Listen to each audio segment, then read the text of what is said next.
گولکنڈہ کے پاس میں واقع پپالگوڑہ میں I T hub knowledge 5 lakh نوجوانوں کو روزگار فراہم ہوگا۔ ڈپٹی چیف منسٹر بھٹی وکرمارکا کا بیان۔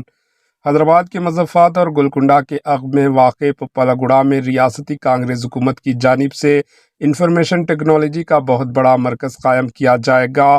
ڈپٹی چیف منسٹر و وزیر فنانس بھٹی وکرمارکا نے اعلان کیا کہ پپالگوڑہ میں تقریباً 450 ایکڑ اراضی پر آئی ٹی نالج ہب قائم کیا جائے گا۔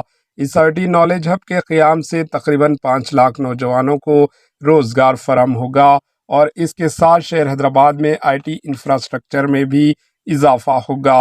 اس ضمن میں ڈپٹی چیف منسٹر و کابینہ وزیر کے اعلیٰ سطحی اجلاس میں یہ فیصلہ کیا گیا۔ پپالگوڑہ میں واقع اراضی سابقہ میں ارکان مقررینہ، ارکان پارلیمنٹ، IAS عہدیدار و دیگر سرکاری سوسائٹیز کو دی گئی ہے۔ تاہم سپریم کورٹ نے مختلف سوسائٹیز کو جو 200 ایکڑ اراضی الاٹ کی گئی تھی اسے منسوخ کر دیا ہے۔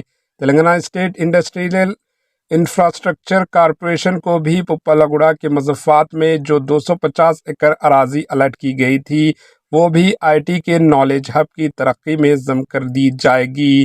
ڈپٹی چیف منسٹر بھٹی وکرمارکا نے کہا کہ پپالگوڑہ میں جو بڑے آئی ٹی نالج ہب بنایا جائے گا اس سے مقامی معیشت کو بھی زبردست ترقی حاصل ہوگی اور نوجوانوں کو روزگار کے موقع حاصل ہوں گے۔